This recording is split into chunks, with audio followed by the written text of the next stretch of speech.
Bonsoir à chacun. Pas trop fatigué de voir moi? Ah bon. Voilà, très heureux de se retrouver ensemble.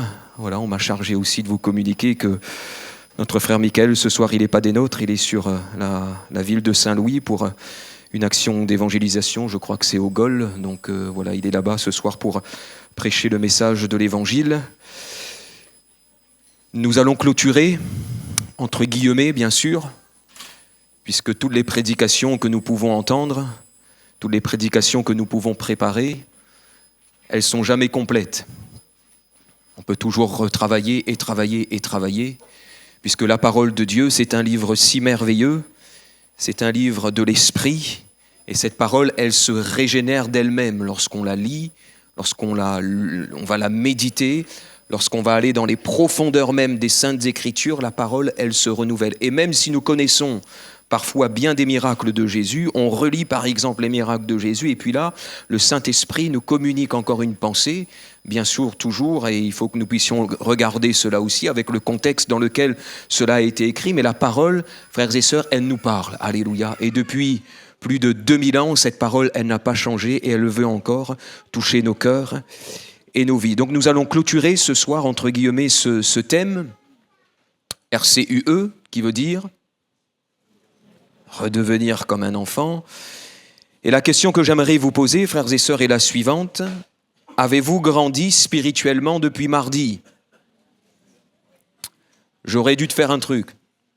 C'était de prendre votre taille avant de rentrer dans ce lieu mardi soir, et puis repasser à la fin de la réunion pour voir si vous avez pu grandir spirituellement. J'espère que oui. J'espère que tu as pu grandir. Et si tu dis oui, ton entourage a déjà vu ou verra dans quelques secondes, dans quelques heures, dans quelques minutes, cet engagement que tu as pris devant le Seigneur, de redevenir avec le Seigneur comme ce cœur d'enfant. Si depuis mardi, tu as laissé le Saint-Esprit travailler ton cœur par la parole qui a été prêchée, normalement, tu as pu grandir spirituellement, car ton cœur est redevenu comme celui d'un enfant. C'est lui, le Saint-Esprit, qui est présent avec l'Église même de Jésus-Christ, qui est capable de sonder, frères et sœurs, nos cœurs et nos vies. Et il le fait si bien. Et j'aimerais rappeler cette citation que certainement vous avez pu voir dans ce teaser qui était là dans nos assemblées, mais aussi sur les réseaux sociaux. Si dans la vie, la maturité se développe avec l'âge, dans le royaume de Dieu, la maturité spirituelle se développe en gardant un cœur d'enfant. Amen. Ce ne sont pas nos années de conversion qui définissent notre maturité spirituelle. Ah ben j'ai déjà 1 an de conversion, c'est bien. Puis d'autres vont dire, mais oui, mais moi j'ai 10 ans de conversion. 20 ans, 40 ans, 50 ans, 60 ans peut-être même pour certains. C'est bien, mais ça ne définit pas notre maturité spirituelle. Ô combien, parfois dans le jeune ministère que je suis, pas ici bien sûr, mais j'ai pu rencontrer des personnes qui disaient, j'ai 40 ans de conversion. Ok. Mais lorsqu'on les entendait parler, lorsqu'on regardait un petit peu à leur éthique, leur comportement, que ce soit même dans l'Église et en dehors, on se demandait où étaient toutes ces années de conversion. Frères et sœurs, c'est notre attitude à vouloir garder ce cœur d'enfant qui fera encore de nous des hommes et des femmes spirituellement forts dans le royaume de Dieu. Ce soir, le Seigneur voudrait que tu ailles encore un petit peu plus loin. Est-ce que tu veux aller un petit peu plus loin? Qui veut aller un petit peu plus loin? Alors il y a quelques-uns, peut-être vous n'étiez pas là hier soir, et ceux qui étaient là disent, non, déjà hier soir, là, pique à nous un petit peu. J'espère qu'à la fin de ce message, ton désir sera toujours le même, à savoir, ressembler à un enfant comme Jésus a dit, de se convertir, de devenir comme un enfant, afin que nous puissions entrer dans le royaume de Dieu et de surcroît bénéficier de tous les bienfaits dans le royaume de Dieu. Hier soir, il y avait quand même un silence après avoir posé la question: qui veut grandir spirituellement, qui veut recevoir les bienfaits du royaume, suite à l'application que nous avons faite concernant l'humilité de Christ dans nos vies. Et on voit que cette humilité, frères et sœurs, n'a rien à voir avec l'humilité de ce monde. Et j'aimerais juste rappeler, peut-être que pour certains, s'ils n'étaient pas là, mais aussi pour nous tous, ces quelques slides que nous allons voir, les diapos qui vont suivre. L'humilité dans le royaume de Dieu, ce que nous avons vu hier soir, souvent, nous sommes plus proches des disciples de Jésus dans notre manière de penser et dans notre service. C'est-à-dire que ces disciples, ils étaient là avec une pensée contraire à la pensée même de Christ, et nous sommes beaucoup plus proches d'eux que de la personne même de Jésus. L'humilité dans le royaume de Dieu, quand la simplicité d'un enfant est au centre même du royaume. Jésus a placé un enfant au sein même des disciples qui étaient là. Leur démontrer la caractéristique, la simplicité d'un enfant. Et s'ils veulent recevoir ces bienfaits, s'ils veulent entrer dans le royaume, il faut absolument devenir comme un enfant. Nous avons vu que l'humilité nous fait garder les pieds sur terre ainsi que notre tête. Oui ou non? Et j'aimerais vous rappeler, si Jésus, lui, il était ici-bas, encore dans notre époque, s'il marchait sur les œufs, ils cassaient ou ils cassaient pas? Ils cassaient. Et parfois, nous sommes là, on marche sur des œufs, ils cassent même plus les œufs. La pointe de l'humilité même de Christ. L'humilité dans le royaume de Dieu n'a rien à voir avec l'orgueil. D'ailleurs, l'orgueil, l'arrogance, une attitude hautaine, l'égoïsme, la convoitise, en résumé, le péché, frères et sœurs, toutes ces choses, nous avons pris conscience hier soir que c'était péché contre Dieu. Et souvent, ces choses sont là au sein même du peuple de Dieu, d'une manière ou d'une autre, et on s'accommode, on s'habitue, et puis on va dire, le Seigneur, il va nous faire grâce, le Seigneur va nous pardonner. Parfois, on ne se rend même plus compte qu'on est dans tel ou tel péché, ce péché-là, on n'a pas tué, on n'a pas volé, mais frères et sœurs, faisons attention à ces mauvais sentiments. Parce que sinon, l'entrée du royaume et les bienfaits du royaume de Dieu nous seront refusés. L'humilité dans le royaume de Dieu, celui qui est doux et humble de cœur veut régénérer ton cœur pour que tu sois un véritable païdion, un enfant, un disciple même de Jésus-Christ. L'humilité dans le royaume de Dieu, quand nous allons décider de changer de mentalité, c'est cela quand Jésus a dit « convertissez-vous ». Changez de mentalité, changez votre état d'esprit.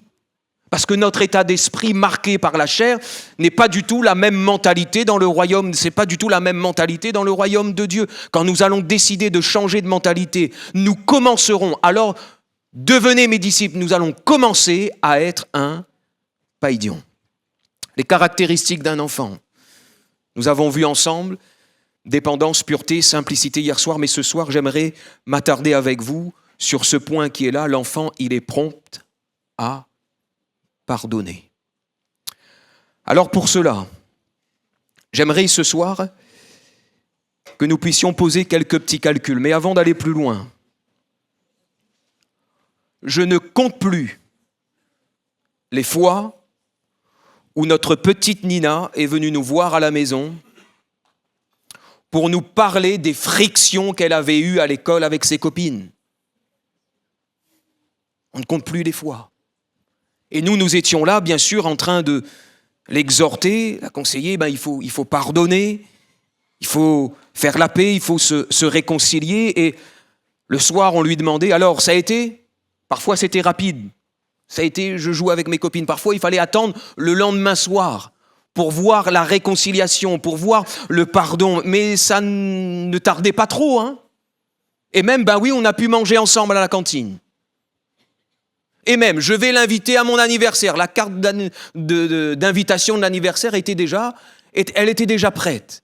Pour revenir à la maison, pour revenir dans ma maison, entre guillemets, à notre table pour faire la fête et pour participer. L'enfant, il est prompt à pardonner.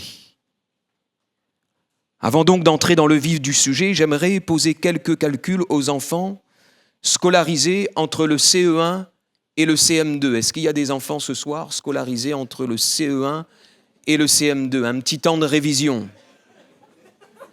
Il y en a ou pas? Alors, parce que vous savez, c'est ce petit calcul que nous allons faire, d'accord, va planter le décor pour notre récit de ce soir. Alors, il y a une petite fille qui est là devant moi. Est-ce que tu peux me dire le résultat 1 fois 1? J'espère que tu connais tes tables. Et de toute manière, j'ai choisi aussi ces calculs qui sont là pour que le pasteur même puisse répondre. Hein. Donc, on va regarder avant. Alors, 1 fois 1, ça fait 1. Est-ce que vous êtes d'accord avec ça? Voilà, bonne réponse. Oh, j'aurais dû d'emmener des bonbons dans ma poche, peut-être qu'il n'y aurait plus de marmaille. Hein. Qui veut répondre? 2 fois 9. Allez, tu peux dire haut et fort? 2 fois 9. Seigneur Jésus. Les parents, vous allez me remercier pour demain, hein, d'accord? On va dire merci pasteur pour le temps de révision. 2 fois 9, allez, une dernière chance. 18, est-ce que vous êtes d'accord avec ça? 3 fois 4.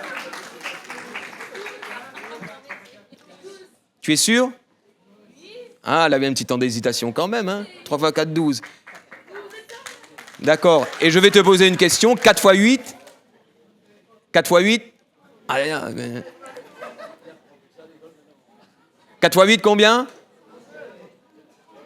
4 fois 8, 22. Non.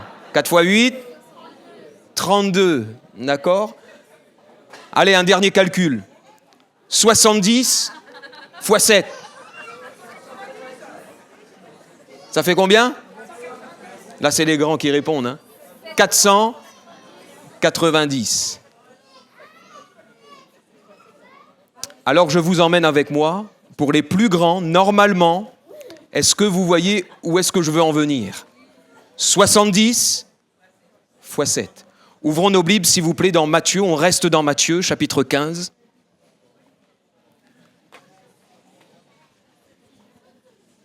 Matthieu, chapitre 15, le verset 18. Chapitre 18, pardon, et le verset 15, excusez-moi. Matthieu 18 et le verset 15. Hier soir, nous avons médité sur le verset 1er à 6. Matthieu 18 et le verset 15, voici ce que nous lisons, et nous ferons la lecture, bien sûr, jusqu'à la fin de ce chapitre. On va prendre le temps. Si ton frère a péché, va et reprends-le entre toi et lui seul. S'il t'écoute, et nous y reviendrons tout à l'heure, tu as gagné un trésor. Tu as gagné ton frère. Mais s'il ne t'écoute pas, prends avec toi 1 ou 2 personnes afin que toute l'affaire se règle sur la déclaration de 2 ou 3 témoins. S'il refuse de l'écouter, dis-le à l'Église, et s'il refuse d'écouter l'Église, qu'il soit pour toi comme un païen et un publicain. Je vous le dis en vérité, tout ce que vous lierez sur la terre sera lié dans le ciel, et tout ce que vous délierez sur la terre sera délié dans le ciel. Je vous dis encore que si 2 d'entre vous s'accordent sur la terre pour demander quelque chose, elle leur sera accordée par mon Père qui est dans les cieux. Car là où 2 ou 3 sont assemblés en mon nom, je suis... Nous aimons ce verset-là, hein, mais il nous revient à l'heure avec. Le verset 21. Alors Pierre s'approcha de lui et dit, « Seigneur, combien de fois pardonnerai-je à mon frère lorsqu'il péchera contre moi? Sera-ce jusqu'à 7 fois ?» Jésus lui dit, « Je ne te dis pas jusqu'à 7 fois, mais jusqu'à 77 fois, 7 fois. C'est pourquoi le royaume de Dieu est semblable à un roi qui voulut faire rendre compte à ses serviteurs. Quand il se mit à compter, on lui amena un qui devait 10 000 talents. Comme il ne pouvait pas payer, son maître ordonna qu'il soit vendu, lui, sa femme, ses enfants et tout ce qu'il avait, et que la dette soit acquittée. Le serviteur, se jetant à terre, se prosterna devant lui et dit « Seigneur, aie patience envers moi, je te paierai tout. » Ému de compassion, Le maître de ce serviteur le laissa aller et lui remit la dette. Après qu'il fut sorti, ce serviteur rencontra un de ses compagnons qui lui devait 100 deniers. Il le saisit et l'étranglait en disant, paie ce que tu me dois. Son compagnon, se jetant à terre, le suppliait, disait, aie patience envers moi, je te paierai. Mais l'autre ne voulut pas, et il alla le jeter en prison jusqu'à ce qu'il ait payé ce qu'il devait. Ses compagnons, ayant vu ce qui était arrivé, furent profondément attristés, et ils allèrent raconter à leur maître tout ce qui s'était passé. Alors le maître fit appeler ce serviteur et lui dit, « Méchant serviteur, je t'avais remis en entier ta dette, parce que tu m'en avais supplié. Ne devais-tu pas aussi avoir pitié de ton compagnon, comme j'ai eu pitié de toi ?» Et son maître irrité le livra au bourreau jusqu'à ce qu'il ait payé tout ce qu'il devait. C'est ainsi, dira Jésus, que mon Père céleste vous traitera si chacun de vous ne pardonne pas à son frère ou à sa sœur, parce que frère dans la Bible c'est un terme générique, de tout son cœur. Comme cela a été mentionné depuis mardi soir, pour notre dernière soirée, il était question du pardon comme principe spirituel que Jésus a instauré dans son royaume. Et s'il a instauré dans son royaume, le but derrière cela était de voir cette application et les fruits justement de ce principe dans son Église même sur la terre, que cela soit visible. Nous l'avons vu, l'unité, et ce soir nous allons nous attarder sur le pardon. Pourquoi ? Parce que l'enfant, le païdion, il est prompt à pardonner. Lorsque nous regardons notre récit, si le Saint-Esprit a inspiré Matthieu, l'auteur de cet évangile, pour qu'il écrive noir sur blanc notre récit, et s'il l'inclut dans le chapitre qui nous intéresse depuis hier soir, le chapitre 18, frères et sœurs, amis, Église de Saint-Pierre et ses environs, ce n'est pas pour rien.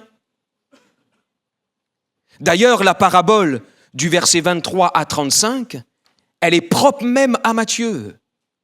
Les versets 15 à 35 ne sont-ils pas la suite de l'enseignement de Jésus sur le païdion, le pardon des offenses, la pratique de la discipline dans l'Église, fait suite justement à l'humilité que Jésus a enseigné quelques versets plus haut avec ses disciples. Et Jésus dira, le verset 2, je le relis juste pour vous, Jésus ayant appelé un petit enfant, le plaça au milieu d'eux et dit, je vous le dis en vérité, si vous ne vous convertissez et si vous ne devenez comme les petits enfants, vous n'entrerez point dans le royaume des cieux. C'est pourquoi quiconque sera humble comme ce petit enfant sera le plus grand dans le royaume de Dieu. Et on pourrait lire jusqu'au verset 6, mais le temps nous manque. Petite question, frères et sœurs. Dans le récit que nous avons lu, est-ce que Jésus a changé d'endroit ? Souvent, il est dit que Jésus allait de tel lieu à tel lieu, de tel endroit à tel endroit. Il quittait la Galilée pour aller en Judée, et puis voilà, il parcourait. Mais est-ce que nous avons lu une information semblable ici ? Est-ce que Jésus est toujours en Galilée ? Qui dit oui, qui dit non ? Un peu dit, là, la Galilée, vous savez, le pardon des offenses fait suite à l'enseignement sur l'humilité. Jésus est toujours là, ses disciples sont toujours là. Ce n'est qu'au chapitre 19, lorsque Jésus eut achevé ce discours sur le pardon, après avoir répondu à la question de Pierre, Après avoir enseigné la pratique de la discipline dans l'Église, l'humilité, redevenez comme un enfant. Après ce discours, qu'il quitte la Galilée pour se rendre justement en Judée. Et puis nous avons vu même mardi soir ou mercredi soir ce contexte qui est là, parce qu'il semblerait que c'est au verset 13 du chapitre 19 que Jésus va dire « Laissez venir à moi les petits-enfants ». Le pardon des offenses fait suite à l'enseignement de Jésus sur l'humilité et prend naissance, frères et sœurs, au verset 15. Et cela comporte 3 versets sur le pardon et la discipline dans l'Église. Et Jésus commence à enseigner la thématique du pardon. L'enfant que Jésus a placé au centre pour parler de l'humilité, est-ce qu'il est encore là ou est-ce qu'il n'est plus là ? Est-ce qu'il est là ou il n'est plus là ? Est-ce que le marmaille est parti ? Qui dit que le marmaille est parti ? Qui dit que le marmaille est toujours là au centre ? À un moment donné, j'ai réfléchi, je me dis, le petit marmaille là, où ça l'a passé ? Le petit marmaille n'a pas bougé. Le petit marmaille il est toujours là même. Le païdion est là. Il semblerait même que cet enfant a quitté le cercle où Jésus l'a placé là, au milieu des disciples. Ce n'est que quand Jésus quitte la Galilée que certainement l'enfant aussi, il a quitté cela, puisque Jésus venait de conclure son discours. Et certainement que lorsque Jésus parlait de son enseignement sur le pardon, de la discipline dans l'Église, certainement que Jésus avait un échange de regards envers ses disciples, mais aussi avec l'enfant qui était là. Il balayait certainement du regard. Regardez l'enfant, écoutez mon enseignement. Ce principe spirituel que j'ai établi sur l'humilité, il est valable aussi concernant le pardon. Et puis 3 versets où Jésus va dire: si ton frère ou ta sœur a péché contre toi, qu'est-ce que tu dois faire ? Ou s'il a péché, qu'est-ce que tu dois faire ? Tu dois aller dire partout ? Tu dois mettre sur Facebook ? Tu dois dire, là, moi, trouve une affaire. Connais quoi ? Viens me dire une affaire. Qu'est-ce que tu dois faire ? Tu dois aller le voir. Avec qui ? Avec toi-même. Toi seul. Et le texte dit, s'il t'écoute, s'il prend le temps de t'écouter, ce qu'il a fait, la Bible nous dit que tu as gagné ton frère. Gagner dans le sens ici, frères et sœurs, littéralement dans le grec, c'est tu as gagné un trésor.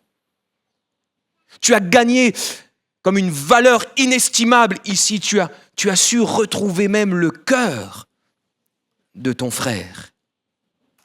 Et puis Jésus va procéder avec ces étapes qui sont là. Mais s'il ne t'écoute pas, qu'est-ce que tu dois faire ? Prends avec toi 2 ou 3 personnes, afin que toute l'affaire se règle sur la déclaration de 2 ou 3 témoins, pas plus.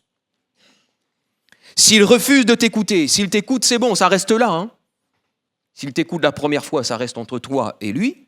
S'il t'écoute la deuxième fois avec ces témoins qui sont là, ça reste même au sein même des témoins qui sont là. S'il refuse de t'écouter, qu'est-ce que tu dois faire ? Tu le dis à l'Église.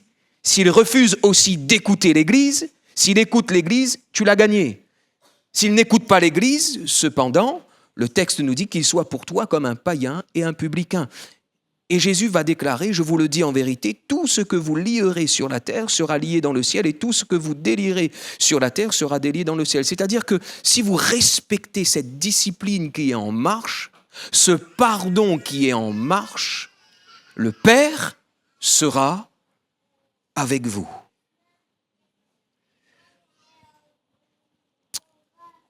Le verset 19, alors Pierre, lui, il est là toujours un petit peu, il regarde, Mais avant d'attaquer le verset 21 où Pierre va poser la question, le verset 19 nous dit que Jésus va même dire que si 2 d'entre vous s'accordent sur la terre pour demander quelque chose, le Père va vous donner. Et puis nous, frères et sœurs, on est là et souvent on aime citer, car là où 2 ou 3 sont assemblés en mon nom, je suis au milieu d'eux. Je ne sais pas si vous avez remarqué, souvent on utilise ce verset pour présenter une réunion au Seigneur.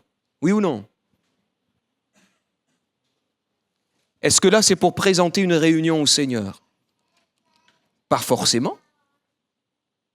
Ce texte est avant tout cité lorsque 2 ou 3, c'est qui ces 2 ou 3 ? C'est 2, 3 personnes ? Vous savez, la présence du Seigneur, elle est formidable. La Bible nous dit que Dieu est omniprésent. On n'a pas besoin d'être 2 ou 3 pour que Dieu soit présent tout seul. Jésus est là dans notre cœur, dans le secret même de notre chambre. Mais ces 2 et 3, qui sont ces personnes, frères et sœurs ? Si on reste dans le contexte, c'est les 2, 3 témoins qui étaient là pour régler l'affaire. Car là où 2 ou 3 sont assemblés en mon nom, je suis au milieu d'eux. Pierre, il entend tout cela. Il s'approche de Jésus pour lui poser une question. Est-ce que l'enfant est toujours là ou il n'est plus là ? Bon, on a un peu essuyé. L'enfant, il est toujours là. Pierre le courageux, Pierre le disciple de Jésus qui a un caractère un petit peu plus fort que les autres. Peut-être que certains l'ont poussé, peut-être que certains voulaient poser la question, pose la question à Jésus. Pierre, à où gagne, Pierre, où cause plus facilement, Pierre, où envoyez, ou pas honte, ou pose la question, et puis n'a quoi Jésus va dire. Que dira Jésus, frères et sœurs ? Lorsqu'il va entendre la question même de Pierre, il semblerait que Pierre avait besoin d'une clarification. Seigneur, combien de fois pardonnerai-je à mon frère lorsqu'il a péché contre moi ? Il a l'impression, Seigneur, qu'il reste un trésor pour vous, même quand lui pêche contre moi. Parce qu'il semblerait que dans la démarche qui est là, je dois le pardonner lorsqu'il m'a fait du mal. Je dois recevoir ce pardon. Je dois de l'autre côté donner ce pardon. Et si la chose, elle est réglée, on a gagné le frère Seigneur. Combien de fois on a essayé de compter entre nous ? 1 fois, 2 fois, 3 fois, 4 fois. Si on reste avec l'enseignement même juif qui est là, des rabbins, il semblerait que c'est 3 ou 4 fois. Mais nous, on a décidé ensemble que c'est 7 fois. Est-ce que c'est 7 fois, Seigneur ? Cette proposition d'accorder 7 fois le pardon prend source en réalité dans les lois rabbiniques qui avaient rigoureusement limité le pardon à 3 ou 4 fois, pas plus. Et ces rabbins s'appuient sur le texte d'Amos, verset 1er au verset 3, « Ainsi parle l'Éternel, à cause de 3 crimes de Damas, même 4, je ne révoque pas mon arrêt. » Pierre ne se contente pas de 3 ou 4 fois. Il veut plaire à son Seigneur. Il veut aller plus loin dans sa marche chrétienne. Peut-être même qu'il voulait étonner Jésus et recevoir les honneurs de Jésus, les applaudissements même de Jésus. Seigneur, j'en ai rajouté au moins 3, moi. Réponse de Jésus. Quelle est la réponse de Jésus ? Jésus prend le nombre du pardon des Juifs qu'ils avaient établi 3 à 4 fois, plus ce que Pierre propose, et il multiplie cela à la vengeance. Il prend le chiffre 7, et il va le multiplier au chiffre de la vengeance. C'est quoi, Seigneur, ça ? 70 fois, 7 fois. Pierre, je ne te dis pas 7 fois, moi. Pierre, je pose ce calcul pour toi. Pierre essaie de compter. Oh, 490 fois. Est-ce que Jésus ici voulait limiter le pardon à ce chiffre, frères et sœurs? Non. Il veut aller beaucoup plus loin. Comme je l'ai dit, il prend le chiffre 70, le chiffre de la vengeance même dans l'Ancien Testament, les 7 fois du pardon que Pierre propose, et il le multiplie. Parce que ce calcul que Jésus propose, c'est un calcul en réalité qui élimine toutes les limites du pardon. Toi, tu as pensé 7 fois, regarde le chiffre que je te propose. Mais en réalité, il va beaucoup plus loin. Il semblerait que Jésus ici fasse allusion à l'écrit de l'Ancien Testament et du livre même de la Genèse, chapitre 4, le verset 19 à 24, parce qu'un certain Lémec, connaissez Lémec? Descendant de Caïn, qui était certainement colérique. Il aimait se venger. Il a tué un homme, apparemment en légitime défense, sachant que Dieu avait juré de venger Caïn au septuple. Lémec, dans son arrogance, croyait que lui-même méritait 70 fois plus de vengeance. Relisez Genèse chapitre 4. Ce que fait Jésus ici, écoutez bien frères et sœurs, c'est à l'absolue vengeance vient s'opposer l'absolu du pardon, a dit un certain commentateur, MacArthur. Luc 17, le verset 3 à 4. Si ton frère a péché 7 fois dans un jour contre toi et que 7 fois il revienne à toi disant « Je me repens », qu'est-ce que tu dois faire? Est-ce que Jésus s'est limité à un chiffre concernant le pardon? Oh que non. Il parle ici en réalité de ce pardon illimité. Pierre veut connaître la fréquence du pardon. Église de Jésus-Christ, Jésus l'emmène sur l'ampleur du pardon. Imaginez-vous un instant que Jésus avait limité son pardon à 3, 4 fois, 7 fois, peut-être même qu'il serait monté jusqu'à 490 fois pour nous. Imaginez-vous qu'il avait limité son pardon. Ça faisait très longtemps qu'on aurait déjà épuisé son pardon, n'est-ce pas? Oui ou non?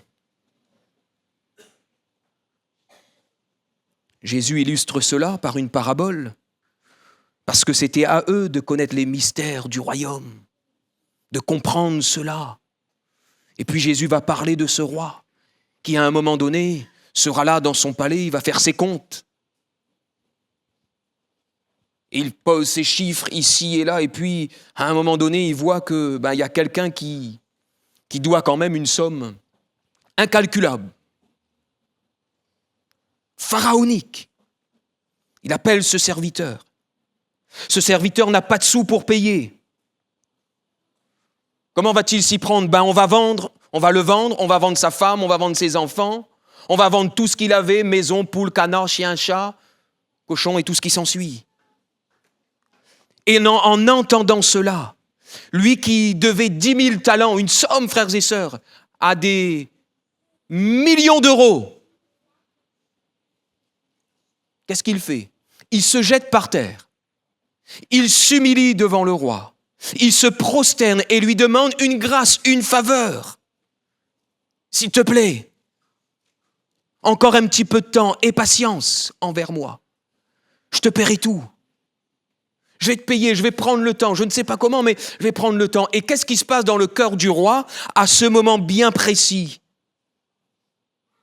Dans le cœur du roi, il y a une compassion élevée, très grande, très pointue.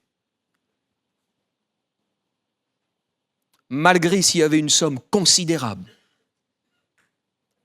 il le laisse aller. C'est bon, tu es libre. Ta dette, elle est effacée. On ne revient plus dessus. C'est fini. À peine sorti de la cour du roi, ce serviteur, certainement joyeux, après avoir reçu ce pardon, la manifestation de cette grâce, cette faveur, on dirait même comme imméritée. Il a pu retrouver certainement sa femme, il a pu retrouver certainement sa maison, il a pu certainement retrouver son bétail, il retrouve une vie normale et à peine qu'il sort de la présence du roi, lui trouve son camarade. Et son camarade, il doit y 100 d'euros. Comparé aux millions d'euros que lui, il devait. 100 d'euros. Ah, ou même moi, avait besoin, bonhomme. Qu'est-ce qu'il fait? Il saute sur lui, au point même de l'étrangler. Imaginez-vous la scène ici, Jésus ne va pas de main morte lorsqu'il enseigne cette parabole, frères et sœurs. Sur, en réalité, nous allons le voir tout à l'heure, la puissance même de son pardon. Ce qu'il a accompli même à la croix de Golgotha. Il ne va pas main morte et puis ce serviteur, il est là et puis il va comme étouffer, étrangler son pauvre compatriote, son compagnon qui est là et il demande de payer, paye. Il faut absolument que tu me payes.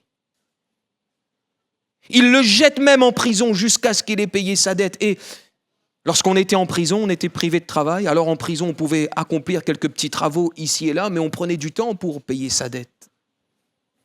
Et lorsque les hôtes voient un tel comportement, les hôtes qui étaient là, qu'est-ce qu'ils vont faire? La Bible nous dit qu'ils sont profondément attristés et ils allèrent raconter au maître tout ce qui s'est passé. Alors le maître va appeler ce serviteur. Et l'appelle comment, frères et sœurs? Petite question, le marma, il est encore là, il est encore pas là? L'enfant, il est toujours la même. Hein? Devenir comme un enfant prompt à pardonner. Comment il a appelé ce serviteur? Méchant serviteur. Tu es méchant. Un méchant serviteur. Parce qu'en réalité, je t'avais remis ta dette dans son entièreté, parce que tu m'avais supplié, et lui aussi, ton camarade là, il est venu te supplier de la même manière, la même prière, il a fait la même prière. Et tu as fait en sorte qu'il te paye cette 100 d'euros. Tu n'as pas eu pitié de lui, comme j'ai eu pitié de toi. Son maître fut irrité, indigné, le livra au bourreau jusqu'à ce qu'il ait payé tout ce qu'il devait. Certainement qu'il est mort en prison parce qu'avec la somme qu'il devait, ça a été très compliqué pour lui de payer. Et Jésus dira, c'est ainsi que mon Père Céleste vous traitera si chacun de vous ne pardonne pas à son frère de tout son cœur. Frères et sœurs, je vous l'avais dit depuis mercredi soir, j'aimerais vous laisser, il y avait ces 2 mots qui étaient là, j'ai oublié de cliquer, mais j'aimerais vous laisser réfléchir un petit instant sur le pardon dans le royaume de Dieu. D'après cette parabole que nous avons lue ensemble, l'enfant, il est prompt à pardonner.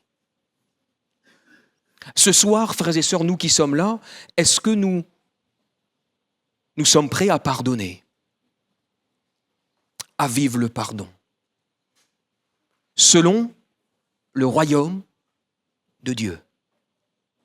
Et ce que je veux vous enseigner, frères et sœurs, ce soir, provient de la parole de Dieu, mais aussi d'un témoignage personnel. Puisque une fois, lorsque nous étions en métropole, cela remonte à quelques années, j'étais dans ces années de stage dans le ministère, et puis il y a une personne qui m'a profondément touché, blessé. Au point, frères et sœurs, où ça a été très, très, très, très compliqué. Dans mon cœur, je voulais vengeance. Je voulais absolument vengeance.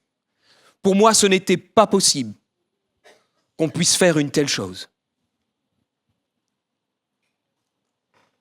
Quelques semaines après, cette personne m'appelle.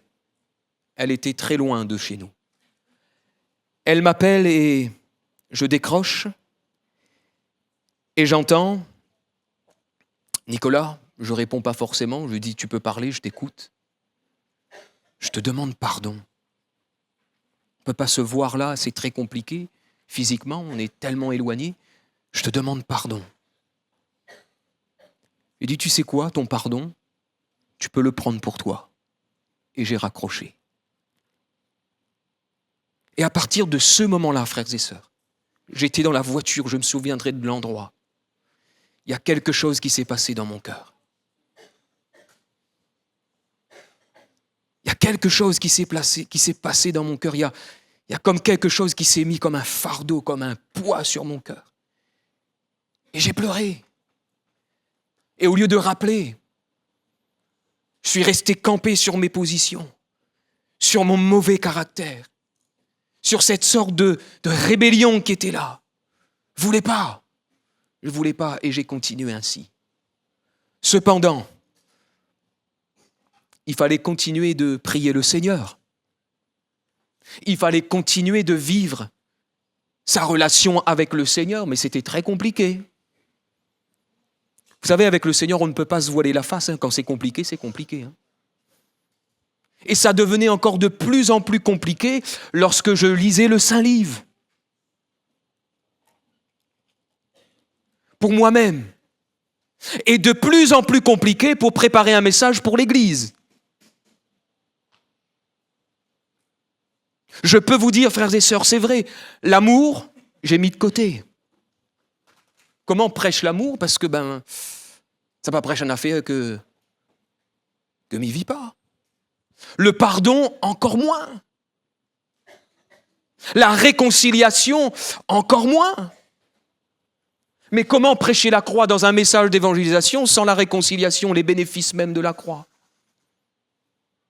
Et je campais sur mes positions, j'y allais, ça a duré quand même quelques temps, frères et sœurs, et je me suis dit, mais Nicolas, tu ne peux pas continuer comme cela, dans ta relation avec Dieu, voire même dans ton couple, parce que même à la maison, on disait, mais il faut pardonner, et puis, vous m'y rappelez là-haut encore, puis même des temps de friction, de tension, puis à un moment donné, je suis là, je me dis, mais personnellement, je dis, Seigneur, mais c'est pas possible, entre toi et moi, je sais que ça va pas. Dans le couple, ça commence à avoir des frictions, des disputes pour ce problème-là. J'arrive même plus à prêcher tel ou tel message dans l'église. C'est pas possible. Ce n'est pas possible. Tu ne peux plus continuer comme cela. Et frères et sœurs, je me suis placé devant le Seigneur. Je me suis tenu, frères et sœurs, devant le Seigneur, devant celui, frères et sœurs, qui est capable encore de nous donner et de nous accorder la puissance même du pardon. Et je suis tombé, frères et sœurs, sur ce verset de 2 Corinthiens chapitre 2. Cela n'était pas prévu, mais j'aimerais le mentionner, frères et sœurs, quelques minutes. Si quelqu'un a été une cause de tristesse, ce n'est pas moi qui l'a attristé, c'est vous tous, du moins en partie, pour ne rien exagérer. Il suffit pour cet homme du châtiment qu'on lui a infligé pour le plus grand nombre, en sorte que vous devez plutôt lui pardonner et le consoler, de peur qu'il ne soit accablé par une tristesse excessive. Je vous exhorte donc à faire acte de charité envers lui, car je vous écris aussi dans le but de connaître, en vous mettant à l'épreuve, 1 Corinthiens chapitre 2 et le verset 8, si vous êtes obéissants en toutes choses. Or, à qui vous pardonnez, je pardonne aussi. Et ce que j'ai pardonné, si j'ai pardonné quelque chose, c'est à cause de vous en présence de Christ, afin de ne pas laisser à Satan l'avantage sur nous, car nous n'ignorons pas ses desseins. Et à ce moment-là, frères et sœurs, lorsque mes yeux se sont arrêtés là-dessus, je savais de tout mon cœur que Satan était en train de gagner, de prendre du terrain, dans mon cœur, dans ma relation avec Dieu, dans ma famille. Et je ne pouvais plus continuer. Et là, j'ai dit, Seigneur, je veux régler ce problème. Seigneur, je veux régler ce problème. Et quelque temps après, frères et sœurs, j'ai pu voir cette personne face à face. Et lorsque j'ai vu cette personne face à face, cette personne a commencé à me dire, Nicolas, je te demande pardon. J'ai dit, non, stop. Ce n'est plus à toi de me demander pardon. C'est moi qui te demande pardon. Et nous nous sommes, frères et sœurs, réconciliés. Ainsi, le pardon. Et dans ce temps où le Seigneur a restauré ce pardon en moi, frères et sœurs, ça m'a fait réfléchir. Puisque ce mot pardon, on peut le découper en deux. On peut mettre un trait d'union. On peut même mettre la forme de la croix entre les deux. Faire un T entre le R et le D. Parce que le pardon dans le royaume de Dieu, frères et sœurs, pardonner, ne serait-il pas faire sa part? Pardonner, frères et sœurs, ne serait-il pas aussi un don? Le pardon de Christ. Le pardon que tu as reçu. Est-ce que c'est ce pardon-là ou un autre pardon? Jésus dira dans Matthieu 6 et le verset 12, il avait déjà dit à ses disciples, « Pardonne-nous nos offenses, comme nous aussi nous pardonnons à ceux qui nous ont offensés. » La prière, le Notre Père, pardonne-nous nos offenses, comme nous aussi nous pardonnons à ceux qui nous ont offensés. Notre monde, les familles de la terre iraient mieux. Écoutez bien ceci. Si ce verset était vécu autant de fois qu'il est cité en un jour. Oui ou non? Nos familles, notre monde irait mieux si ce verset est vécu autant de fois qu'il est cité par jour. Ici, en réalité, la manière dont Jésus emmène Pierre dans sa réflexion, c'est ce pardon. Le roi, en réalité, il a fait sa part. Le roi, en réalité, il a donné son pardon, il a effacé la dette. Et de l'autre côté, son serviteur, est-ce qu'il a donné son pardon? Est-ce qu'il a fait sa part? Il était très loin de ce pardon. Jésus, ici, il annule même, frères et sœurs, vous savez, cette fameuse loi du talion. Œil pour œil. Après, vous savez encore dedans. Excusez-moi l'expression. Dent contre dent. Oh, poussant encore de cheveux, peut-être. Oui, cheveux contre cheveux, tête contre tête, coco contre coco. S'il faut aller, nous, ça va. Point contre point. Jésus, ici, il annule. Bénissez vos ennemis. Aimez vos ennemis. Frères et sœurs, est-ce que Jésus a fait sa part de cette manière à la croix? Est-ce qu'il a donné son pardon, même pour ses ennemis? Et de toute manière, lorsque nous réfléchissons à la croix, il y avait qui comme enfant de Dieu? Il n'y avait pas grand monde, hein? Et le premier qui a inauguré le ciel après cette œuvre merveilleuse de la croix, c'est qui? Le brigand? Celui qui avait du sang sur les mains, qui reconnaît qui est Jésus. Et Jésus lui dira, aujourd'hui tu seras même avec moi dans le paradis, déjà le pardon de Dieu même pour lui, le pardon de Christ pour lui, frères et sœurs. Oh frères et sœurs, de tels comportements, il ne faut pas que de tels comportements aient place dans l'Église de Jésus-Christ, si on vit le principe du pardon du royaume de Dieu. N'est-ce pas aussi de cette manière que Jésus a vécu cela, mais aussi enseigné à la croix? Père, pardonne-leur, car ils ne savent ce qu'ils font. Père, j'ai fait ma part. Je suis venu. Père, j'ai fait ma part. Je me suis humilié. Cette kénose en grec, je me suis dépouillé de cette gloire qui était là. Il fallait que je vienne. Et lorsque l'horloge divine avait sonné dans le ciel, avait retenti, je suis venu, je suis né sous l'action même du Saint-Esprit. J'ai été ce petit enfant. À un moment donné, j'étais ce païdion. Et j'ai vécu, et à un moment donné, il fallait même que je fasse ma part, que je donne ma vie pour la rançon de plusieurs. Le Seigneur, il n'a pas attendu un signe de notre part, frères et sœurs, pour venir nous sauver, pour nous accorder ce pardon. Et je poserai maintenant quelques petites questions. Qu'est-ce que tu fais du pardon que tu as reçu? Est-ce que tu l'accordes? Est-ce que tu le donnes? Qu'est-ce que tu fais de ce pardon de Jésus à la croix? J'aimerais dire ce soir, n'attends pas que les autres fassent le premier pas. Souvent, c'est cela dans les relations, dans les conflits. Lorsqu'on est en train de se chamailler comme des enfants, lorsqu'on est là avec des pensées mauvaises, l'un envers l'autre, on se chamaille, et puis, voilà, quand l'autre va prendre conscience, va pardonner. N'attendons pas un signe de l'autre.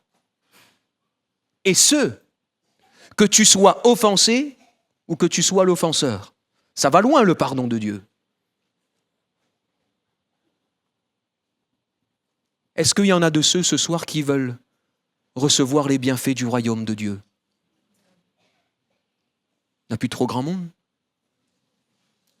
Est-ce qu'il y en a de ceux qui veulent recevoir, entrer pleinement, jouir des bénédictions du royaume de Dieu? Est-ce que l'Église, elle est prête à vivre ce principe du pardon, redevenir comme un enfant, prompte à pardonner, ne pas attendre que l'autre arrive, et trop de conflits ecclésial, trop de conflits dans l'Église, trop de conflits familiaux ne sont pas encore réglés à cause de ce problème.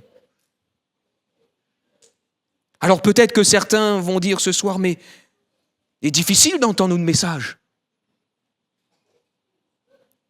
J'étais victime de mauvaises paroles.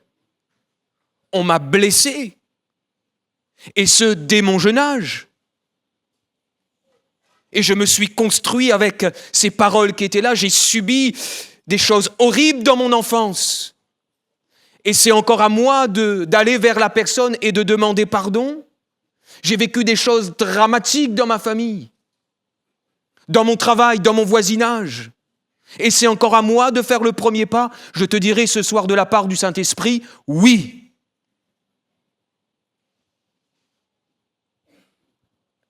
Alors peut-être ça va aller un petit peu fort. Mais écoute bien ce que le Seigneur a déposé dans mon cœur pour chacun d'entre nous ce soir, frères et sœurs.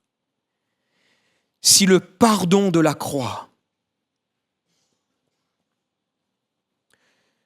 ne fait plus écho dans ton cœur de païdion d'enfant de Dieu, si le pardon de la croix ne retentit plus dans ton cœur, ne produit plus aucun effet, aucun son pour les autres, c'est que tu n'as pas totalement expérimenté le vrai pardon de la croix.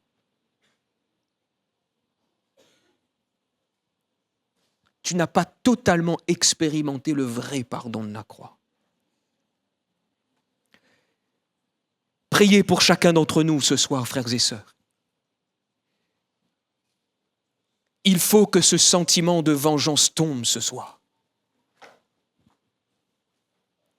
Que ce soit entre nous, que ce soit entre papa, maman, que ce soit entre les enfants et les parents et vice-versa. Il faut que l'animosité cesse au sein du peuple de Dieu. La haine, la rancune, ressentiment, l'aigreur, la revanche. La loi du talion. Que toutes ces choses soient bannies, frères et sœurs, ce soir. Il y a des personnes ce soir qui sont là dans ce lieu. Et vous venez le dimanche et dimanche après dimanche, vous partagez le repas du pardon. Et vous n'êtes pas encore réconciliés l'un et l'autre. Et ce n'est pas étonnant que dans ta vie spirituelle, il y a un blocage. Ce n'est pas étonnant que dans ton travail, il y a un blocage. Ce n'est pas étonnant que tes prières ne dépassent pas le plafond de l'église de Saint-Pierre, de Terre-Sainte ou de Basse-Terre. Ce n'est pas étonnant parce que cette table, c'est une table du pardon. C'est une table de la réconciliation. Et tu dois ce soir déposer cela au pied même du Seigneur. Parce que sinon, les conséquences seront très néfastes pour ta vie spirituelle. C'est ainsi que votre Père céleste vous traitera si vous ne pardonnez pas à votre frère ou à votre sœur. Demande pardon ce soir. Ne quitte pas ce lieu sans demander pardon. Si le Seigneur te reprend, qu'est-ce que tu vas dire là-haut? Qu'est-ce que tu vas dire au Seigneur là-haut? Il y a des personnes qui sont là dans cette salle ce soir. Et vous êtes là, et vous êtes en train de vous dire, un tel n'aurait dû d'être là. Hein. Parce que depuis qu'il a commencé sur le pardon, il regarde un petit peu comme ça, il n'est pas là. Dommage, il n'est pas là, il va entendre ça. Lui, il n'avait pas besoin d'entendre, mais toi, tu avais besoin d'entendre parce que le Saint-Esprit a veillé que tu sois là. Et c'est toi de faire cette démarche. Il y a des personnes qui sont là dans ce lieu et qui doivent demander pardon à quelqu'un qui n'est pas dans ce lieu. Il faut absolument que tu fasses cette démarche. Et le Saint-Esprit est en train de travailler ton cœur là, en ce moment même, sur ta chaise. Il faut absolument que tu fasses cette démarche. Ne ferme pas les yeux ce soir. Est-ce que tu sais que demain matin, tu ouvriras tes yeux comme cela, facilement ? Ne ferme pas les yeux ce soir sans avoir envoyé un texto, ne serait-ce qu'un texto du pardon. Peut-être que tu ne peux pas voir la personne, mais envoie ce texto. Que la personne te réponde ou pas, envoie-le. Le Saint-Esprit voit cela. Le Saint-Esprit, il sait tout, il voit tout ce qui se passe.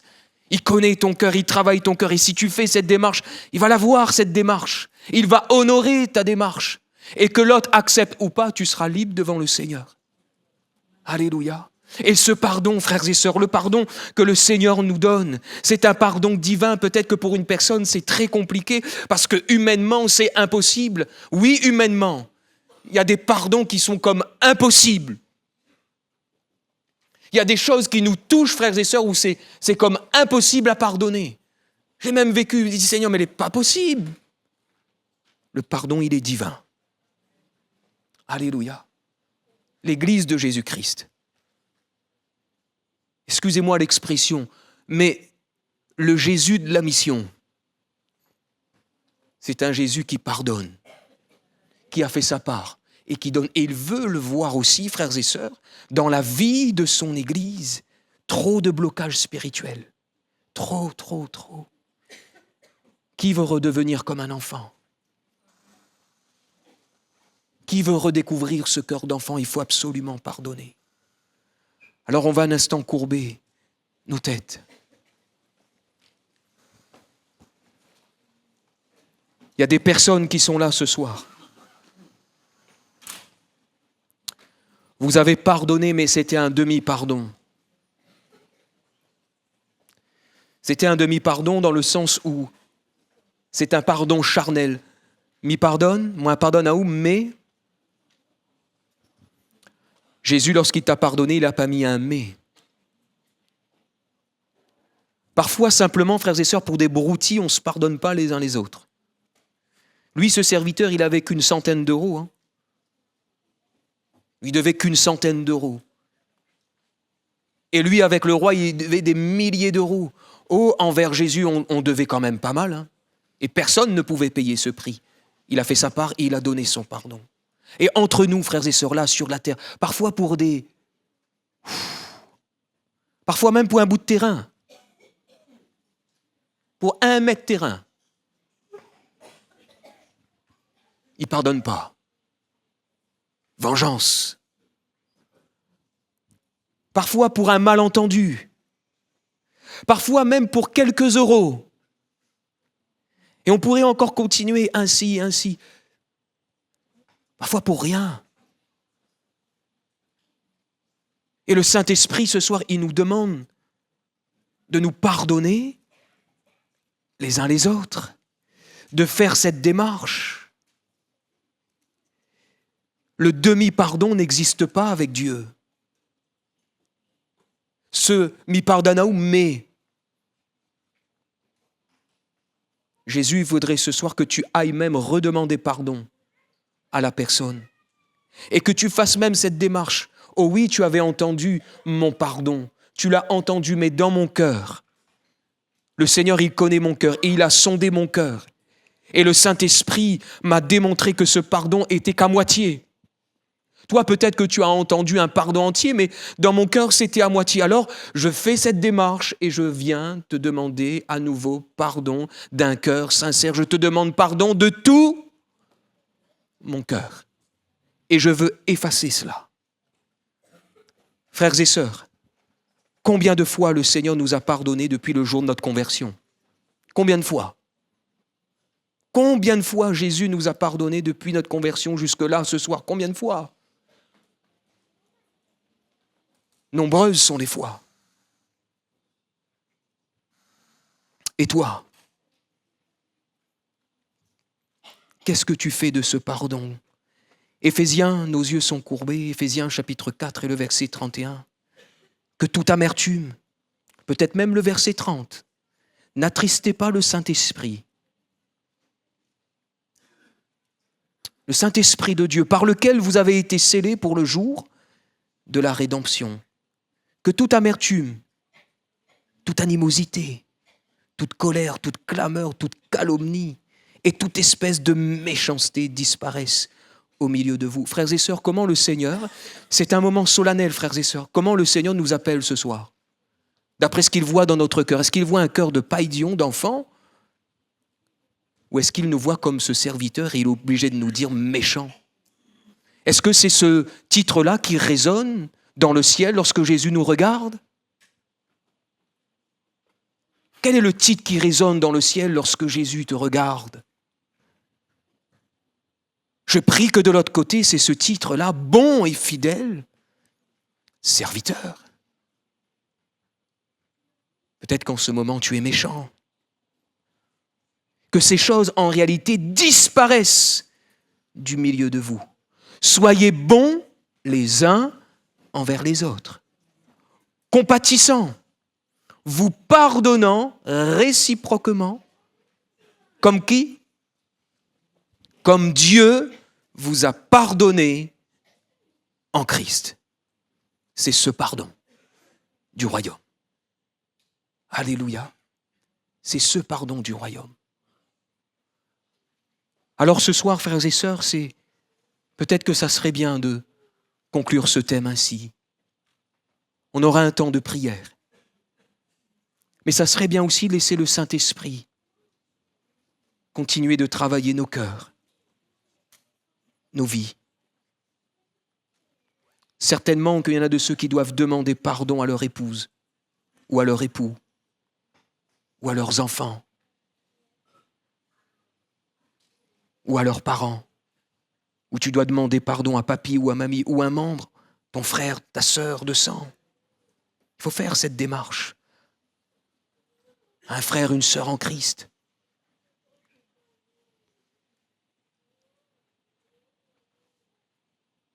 Laissons le Saint